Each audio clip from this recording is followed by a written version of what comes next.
आज मेरे लिए बहुत ही भावुक क्षण है। आज एक वर्कर, मजदूर का बेटा, एक सामान्य कार्यकर्ता को भारतीय राष्ट्रीय कांग्रेस का अध्यक्ष चुनकर ये सम्मान देने के लिए आप सबका हार्दिक आभार और धन्यवाद देता हूं। जो यात्रा मैंने 1969 में ब्लॉक कांग्रेस कमेटी के अध्यक्ष के रूप में शुरू की थी, उसे आपने आज इस मुकाम पर मुझे पहुंचाया है। जिस महान राजनीतिक दल का नेतृत्व महात्मा गांधी जी, पंडित जवाहरलाल नेहरू जी, सुभाष चंद्र बोस जी, सरदार पटेल जी, मौलाना आजाद जी, बाबू जगजीवन राम जी, इंदिरा गांधी जी और राजीव गांधी जी ने किया हो, उस जिम्मेवारी को संभालना मेरे लिए सौभाग्य और गौरव की बात है। डॉक्टर अंबेडकर ने जो इस देश के संविधान को बनाने में अपनी आधुनिक भारत को निर्माण, कांग्रेस पार्टी का जो बेमिसाल योगदान है, मैं समझूंगा इसको रक्षा करना हमारा सबका फर्ज है। इसके लिए लड़ना हम सबको तैयार होना चाहिए। कांग्रेस के सभी पुराने अध्यक्षों को याद करते हुए मैं आप सबको भरोसा दिलाता हूं कि अपनी मेहनत से, अपने अनुभव से जो कुछ भी संभव होगा मैं करूंगा, लेकिन आप सबको भी मेरे साथ पूरी ताकत के साथ, लगन के साथ ठहरना होगा। यही मेरा अपील है। आज इस अवसर पर कांग्रेस के करोड़ों कार्यकर्ता की तरफ से श्रीमती सोनिया गांधी जी के बहुमूल्य योगदान के प्रति हृदय से आदर, सम्मान और आभार व्यक्त करना चाहूंगा। मुझे याद आता है 15 जनवरी 1998 का दिन, जब बेंगलुरु के नेशनल हाई स्कूल मैदान में आपने अपनी पहली जनसभा में कहा था कि मैं कर्नाटक से राजनीति की दीक्षा ले रही हूं। तब से आपने रात दिन निस्वार्थ मेहनत कर कांग्रेस को संभाला है। सोनिया जी हमेशा सच्चाई के राह पर चलती रही। सिर्फ सत्ता के लिए राजनीति करने वालों के इस दौर में त्याग की जो मिसाल उन्होंने कायम की है, उसका कोई दूसरा उदाहरण मिलना मुश्किल है। उनके नेतृत्व में ही 2 बार यूपीए की सरकार बनी। तब आम लोगों के हित में एक से एक शानदार काम हुए। MNREGA, food security act, right to information, right land acquisition, right to forest rights जैसे कितने ही कानून आपने बनाया, जो सोनिया और डॉक्टर मनमोहन सिंह जी के नेतृत्व वाली सरकार की बहुत बड़ी ये उपलब्धि है।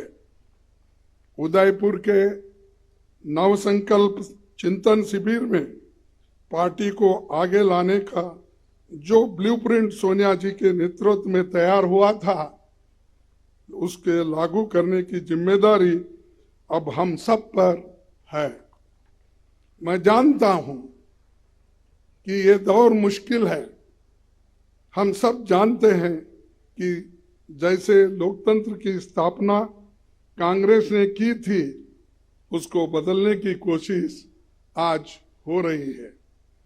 किसने सोचा होगा कि देश में कभी ऐसी राजनीति का दौर भी आएगा जिसमें झूठ का बोलबाला होगा और सत्ता में बैठे हुक्मरान लोकतंत्र को कमजोर करने में जुटे होंगे।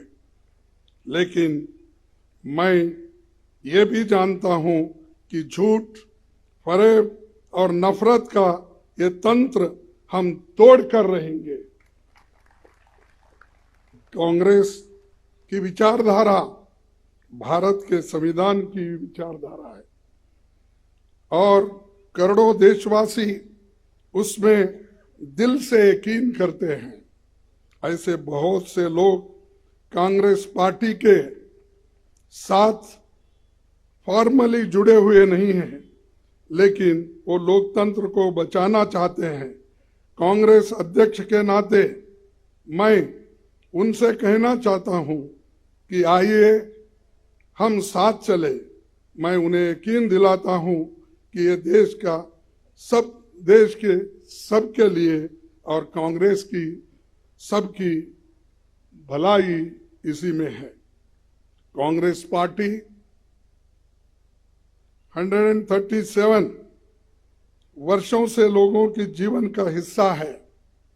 हमारे अच्छे काम के बावजूद, हमारे नेताओं के त्याग के बावजूद मतदाता हमसे कुछ रूठ गए हैं। मैं राहुल गांधी जी की आभार मानता हूं, जिन्होंने इस बात को समझा और हर मुश्किल को दरकिनार करते हुए वो भारत जोड़ो यात्रा पर निकल पड़े हैं। वो लोगों से मिल रहे हैं, उनसे सीधे संवाद कर रहे हैं, उनके दुख और दर्द को सुनकर वो हर लोगों से मिल रहे हैं, चाहे वो एनजीओज हो, इंटेलेक्चुअल्स हो, जर्नलिस्ट हो, किसान हो, मजदूर हो, बच्चे हो, सभी के साथ रास्ते पे मिलते हैं, उनके पूछते हैं, फिर जब इंटरवल होता है उस वक्त उनसे संवाद भी करते हैं। ये बहुत बड़ा अचीवमेंट हमारे पार्टी के लिए है और यही बड़ी देन हमारे लिए है, खासकर मेरे लिए है। कन्याकुमारी से कश्मीर की इस भारत जोड़ो यात्रा में हर रोज लाखों लोग जुड़ रहे हैं। देश में एक नई ऊर्जा पैदा हो रही है। इस ऊर्जा को हम व्यर्थ नहीं जाने देंगे। कांग्रेस अध्यक्ष के रूप में ये मेरा दायित्व है। इस दायित्व को पूरा करने में मुझे आपका साथ चाहिए और मैं आपके साथ काम करने के लिए इस विषय में तैयार हूं। मैं नीचे से काम करते हुए आया हूं। एक primary members, block Congress committee, काम करते करते इस पार्टी को जुड़ा हूं और आपके बीच इस पद पर आकर आज पहुंचा हूं। मैंने खुद हर वर्ष मुश्किल का सामना किया, जिसका सामना आम कार्यकर्ता और पार्टी के नेता करते हैं। पार्टी में काम करते हुए जो चुनौतियां आती हैं, जो उतार चढ़ाव आते हैं, जो आशा और निराशा से आप गुजरते हैं, मैं उनसे वाकिफ हूं। इसीलिए मैं विश्वास के साथ आपसे कहना चाहता हूं कि हम साथ मिलकर हर चुनौती का सामना करेंगे। आइए हम कांग्रेस की उस विचारधारा को लोगों में लेकर चले, जिसे राहुल जी ने अपने कार्यकाल में एक नई धार दी है। हम जानते हैं कि इस देश में करोड़ों युवा जो भारत को धर्म, जाति, जेंडर के बंटवारे से ऊपर देखना चाहते हैं, जो भारत में शांति चाहते हैं, रोजगार चाहते हैं, विकास चाहते हैं, वैज्ञानिक सोच चाहते हैं, लोकतंत्र चाहते हैं, ये युवा ही देश की और कांग्रेस की उम्मीद है। उदयपुर नवसंकल्प शिविर में हमने तय किया था कि युवाओं को पार्टी में आगे बढ़ाया जाएगा। संगठन में 50% पद 50 साल से कम उम्र के लोगों के लिए रिजर्व रहेगी। युवाओं की इस उम्मीद को पूरा किया जाएगा आप सभी के कोऑपरेशन से।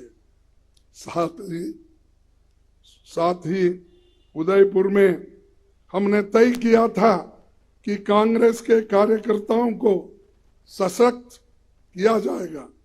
ब्लॉक, जिला, राज्य और राष्ट्रीय स्तर पर सभी ऑर्गेनाइजेशनल वैकेंसीज भर दी जाएगी, ये होके रहेगा। उदयपुर डिक्लेरेशन में पार्टी के निर्णय जो लिया है कि उस चुनाव के तैयारियों के लिए भी पब्लिक इंसाइट डिपार्टमेंट और AICC इलेक्शन मैनेजमेंट डिपार्टमेंट बनाए जाएंगे। ये आज के समय की एक बड़ी जरूरत है, इसीलिए इन्हें हम तुरंत स्थापित करेंगे। सभी राज्यों में जल्द ही पॉलिटिकल अफेयर्स कमेटी बनेगी। कांग्रेस प्रेसिडेंट की मदद से सोशल जस्टिस एडवाइजरी कमेटी और SC, ST, OBC वर्गों के लिए लीडरशिप मिशन भी हमें कुछ ही दिनों में बनाना होगा। हमें उदयपुर में संकल्प लिया था कि देश में मौजूदा सरकार की अराजकता को मुंह तोड़ जवाब देंगे। बीजेपी RSS का सपना है कि ये देश विपक्ष मुक्त हो। वो लोग न्यू इंडिया की बहुत बात करते हैं, पर ये कैसा न्यू इंडिया है जिसमें युवाओं को रोजगार नहीं मिल रहा है, जहां किसानों को जीप के नीचे कुचल दिया जा रहा है, जिसमें महिलाओं पर अत्याचार बढ़ता जा रहा है और अत्याचारियों को सम्मान होते जा रहा है। ये कैसा न्यू इंडिया है जहां जनता महंगाई से त्राही त्राही कर रहे हैं, लेकिन सरकार आंखें बंद करके बैठी हुई है। भारत की जनता की कमाई और मेहनत से बने हुए सारे पब्लिक सेक्टर्स, एयरपोर्ट, सड़क, रेल, बैंक, सभी कुछ सरकार बेच रही है, अपने चंद मित्रों के जेब में वो डाल रही है।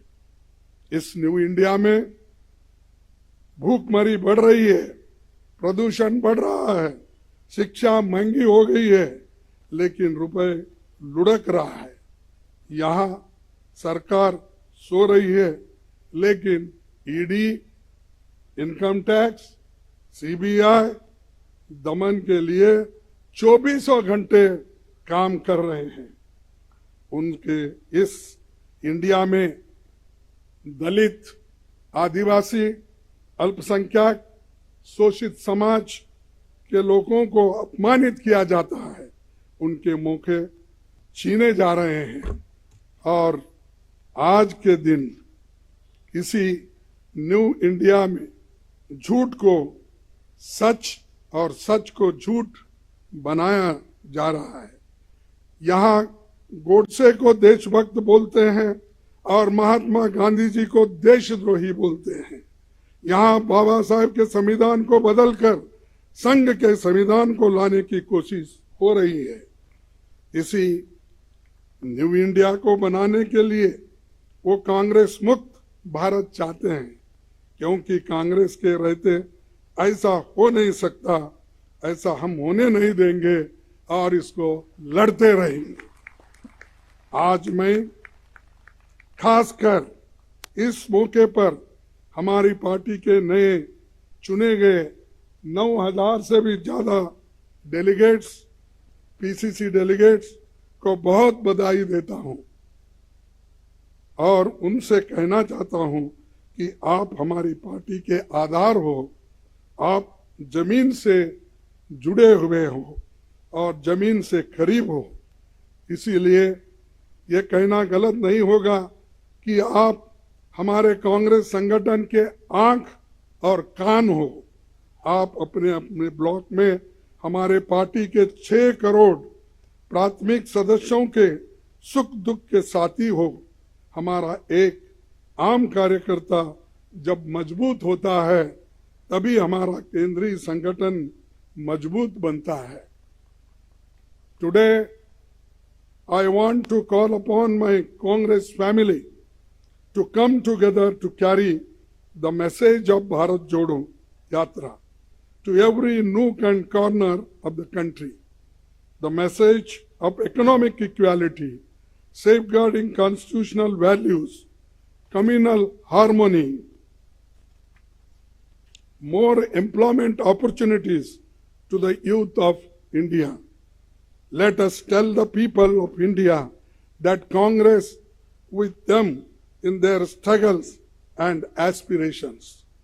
Tell them that we are going to be their voice and that we will work for India that was envisioned by forefathers who gave their blood and sweat for this great nation. Lastly, I would like to thank the chairman of the Central Election Committee, authority, and its members, the Congress party and this team, providing once again the Congress is the only party that truly has internal democracy and that has been proved in this election very impartially conducted by the chairman of the authority. I once again congratulate him. I also would like to thank CWC members, PCC presidents, CLP leaders, and all organizational wings for their support and cooperation that they extended for conducting this election smoothly.